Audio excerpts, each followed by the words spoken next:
নমস্কার বন্ধুরা, সবাই কিরম আছেন? আশা করছি ভালো আছেন। আচ্ছা, আপনারা কি একটা কাহিনী জানেন যে পৃথিবীতে জন্মানোর পর, মানব জন্ম নেবার পরে, অর্থাৎ ৮৪ লক্ষ জনই অতিক্রান্ত হওয়ার পরে কিন্তু মানুষ মানব জন্ম পায়।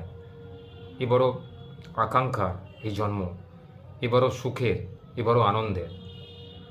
কিন্তু পৃথিবীতে জন্মগ্রহণ দেওয়ার পরে ঈশ্বর কেন একটা জিনিস নিজের পায়ের নিচেতে লুকিয়ে রেখেছিলেন, অর্থাৎ স্বয়ং বিষ্ণু নারায়ণ, যিনি এই জগতের পালনকর্তা বা পালনহার।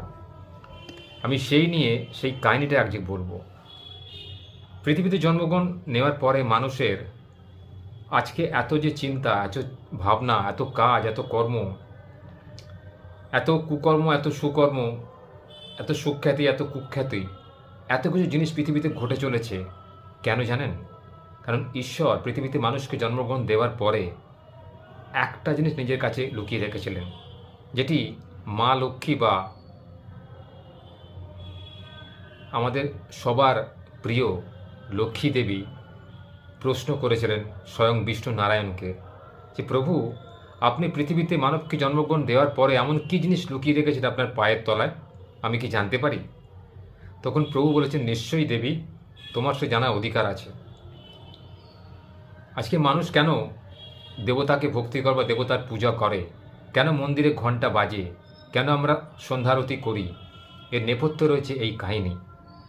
অর্থাৎ তিনি মানুষকে সব দিয়েছেন, রূপ, লাবণ্য, শরীর, স্বাস্থ্য, যৌবন, অর্থ, যশ, প্রতিপত্তি, সম্মান, সমস্ত কিছু দিয়েছেন, কিন্তু একটা জিনিস তিনি নিজের কাছে রেখে দিয়েছেন। সেই জিনিসটা হলো শান্তি। মানব পৃথিবীতে জন্মগ্রহণ করার পরে, এত কিছু পাওয়ার পরে শান্তিতে যেন থাকতে না পারে বা শান্তিতে থাকতে পারবে না।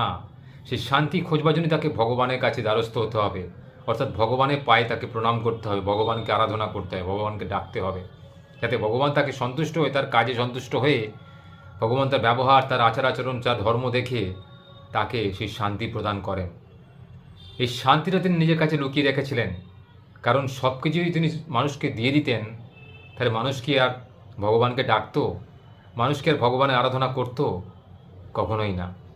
কারণ মানুষ এক প্রকারে কিন্তু স্বার্থপর প্রজাতি। স্বার্থে আঘাত লাগলে কিন্তু মানুষ মানুষকে পর্যন্ত ছাড়ে না। তো ভগবানকে তো কবেই ভুলে যেত।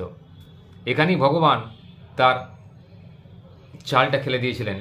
পৃথিবীতে মানবকে জন্মগ্রহণ দেওয়ার পরে তিনি শান্তি নামক জিনিসটাকে নিজের কাছে রেখে দিয়েছিলেন, যাতে এই শান্তির খোঁজ করতে গিয়ে মানুষ অতিষ্ঠ হয়ে ভগবানের দ্বারস্থ হয় এবং ভগবান তার আরাধনায় সন্তুষ্ট হয়ে তাকে শান্তিটা প্রদান করে। এটুকুর জন্যই আমরা ভগবানের কাছে আরাধনা করি, পূজা অর্চনা করি।